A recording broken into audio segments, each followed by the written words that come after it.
ગુજરાતના ઘણા વિસ્તારોમાં મેઘરાજા મહેરબાન થયા છે। ડાંગ અને ભરૂચ જિલ્લામાં ભારે વરસાદથી નદી નાળામાં નવા નીર આવ્યા છે। ડાંગ જિલ્લામાં ગાજવીજ સાથે ધોધમાર વરસાદ નોંધાયો। આ વરસાદને કારણે જિલ્લાની મુખ્ય નદીઓ જેવી કે ખાપરી, પૂર્ણા, ગીરા અને અંબિકા નદીમાં નવા નીર આવ્યા છે। આહવા સાપુતારા માર્ગ પર આવેલા શિવઘાટ નજીક માર્ગ પર પાણી ફરી વળ્યા હોવાનો એક વિડીયો પણ વાયરલ થયો છે। વરસાદને પગલે નાના મોટા ઝરણા ફૂટી નીકળ્યા છે, જેનાથી ડાંગના સૌંદર્યમાં ચાર ચાંદ લાગી ગયા છે। આ મનમોહક દ્રશ્યો જોઈ અને પ્રવાસીઓમાં પણ ખુશીનો માહોલ છવાયો છે। ભરૂચ જિલ્લાના જંબુસર નગરમાં ધોધમાર વરસાદ વરસ્યો। આ ભારે વરસાદને કારણે નગરના મુખ્ય માર્ગો જળમગ્ન બન્યા હતા। ખાસ કરી અને જંબુસરના મુખ્ય રિંગ રોડ પર ચાલી રહેલા રિપેરિંગ કામ અને તેના ખોદકામને કારણે વરસાદી પાણી ભરાઈ જતા રાહદારીઓને ભારે હાલાકીનો સામનો કરવો પડ્યો હતો। પાણી ભરાવાના કારણે કેટલાક વાહનો પણ બંધ પડી ગયા હતા।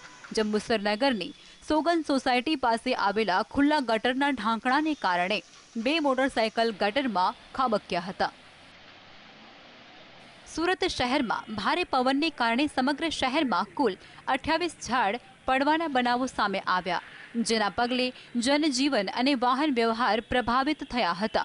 ઝોનવાર વૃક્ષો ધરાશાયી થવાની ઘટનાઓમાં અઠવા ઝોનમાં 12, રાંદેર ઝોનમાં 7, લિંબાયત ઝોનમાં 5, કતારગામ ઝોનમાં 2, ઉધના ઝોનમાં 1 અને વરાછા ઝોન એમાં 1 બનાવ નોંધાયો હતો। વૃક્ષો ધરાશાયી થવાને કારણે અનેક રસ્તાઓ બંધ કરવા પડ્યા હતા। અડાજણ ખાતે પણ એક તોતિંગ લીમડાનું વૃક્ષ ધરાશાયી થયું હતું। સદનસીબે આ વૃક્ષ એક 4 વ્હીલર પર પડ્યું હોવા છતાં વાહન ચાલકનો આબાદ બચાવ થયો હતો। સુરત શહેરમાં ગાજવીજ અને કડાકા ભડાકા સાથે ધોધમાર વરસાદ વરસ્યો। આ વરસાદ દરમિયાન આકાશમાંથી વીજળી વરસતી હોવાના લાઈવ દ્રશ્યો કેમેરામાં કેદ થયા હતા, જે હાલ સોશિયલ મીડિયા પર ખૂબ ઝડપથી વાયરલ થઈ રહ્યા છે। આ વાયરલ વિડીયોમાં સ્પષ્ટપણે જીવંત વીજળી પડતી જોઈ શકાય છે।